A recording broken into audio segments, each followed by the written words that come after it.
My small Showman'S engine replacing the LEDs. A few years ago I made a video series showing modifications to my small Iron Maiden Showman'S engine.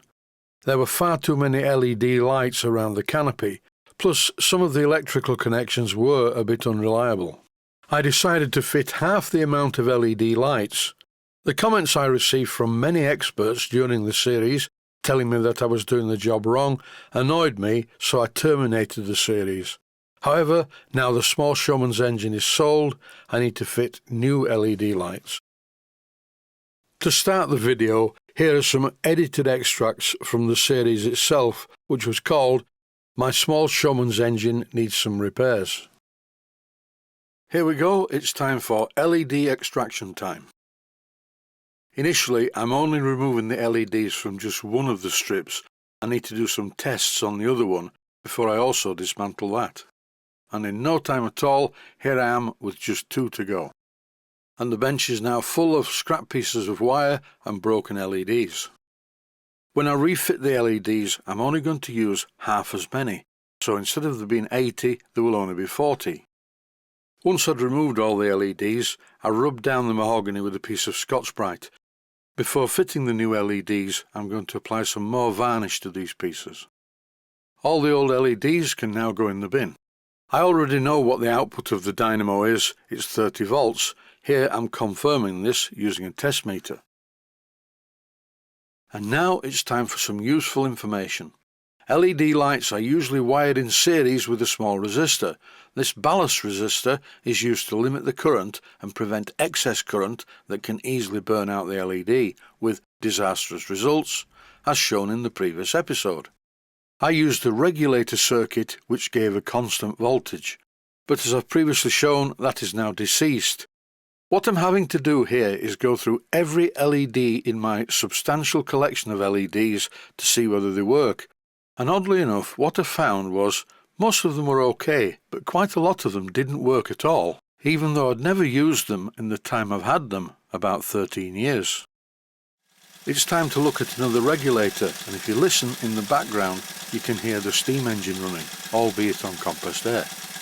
I don't like this regulator, it's very cheap and very nasty. This on the other hand is far better. With this device you can select the input voltage, which in this case from the dynamo it's about 30 volts, maybe 30.5. That's when the traction engine is running quite fast to drive the dynamo to high speed. Here you can see this device, which is quite good quality. It's made by a company called Drock, obviously made in China I would think. It's a very good device, it's well made and it has instructions on the lid and appears to be very easy to set up. Getting ready for the LED refitting, I bought a new soldering iron. And I also bought some self-adhesive copper strip, I'll show you that at the end. Quite a lot of the LEDs I have in my box of LEDs don't work.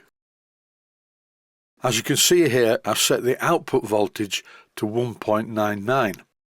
What I'd like to do is mention a little bit more about this buck booster thing. It's far in excess of what I need for this job.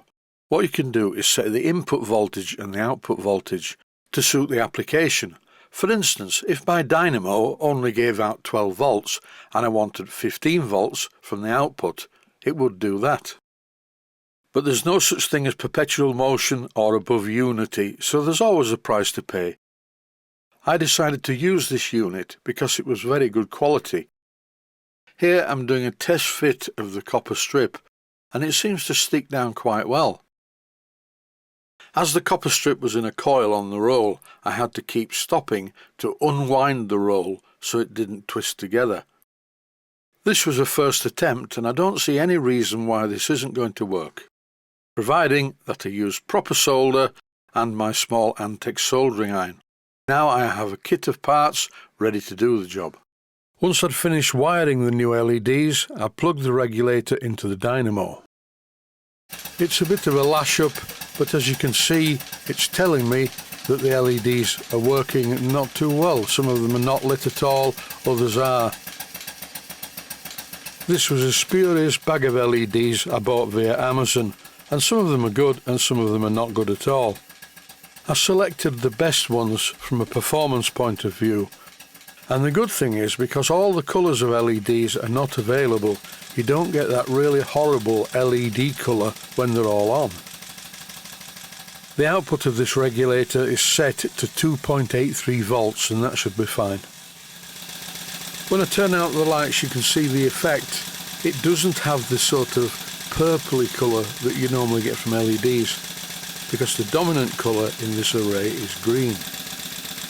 And when I turn out the lights, it actually looks quite good. Fairly eerie, but not that horrible purple LED colour like it was before.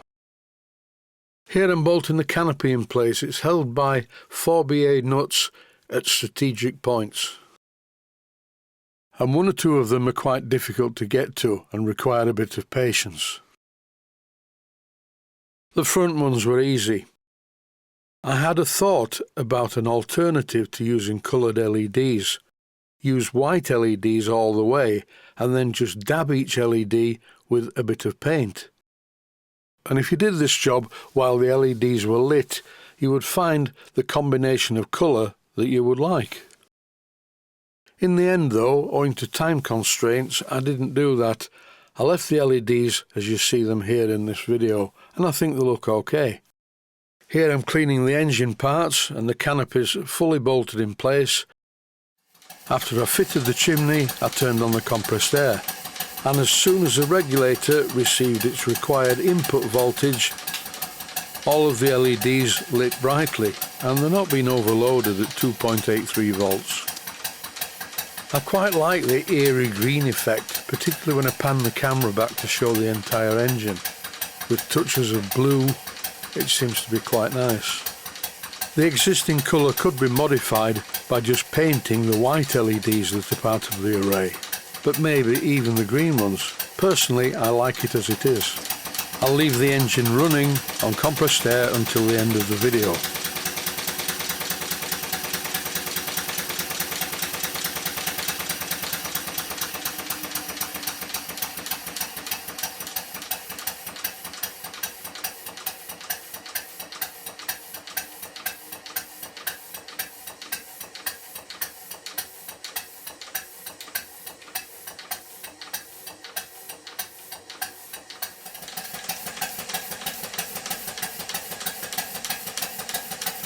As you can see by the video, the LEDs all work perfectly well.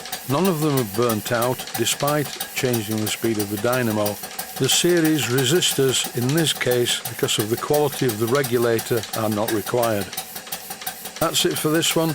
Stay safe, stay healthy. Thanks for watching, and I hope you found it useful.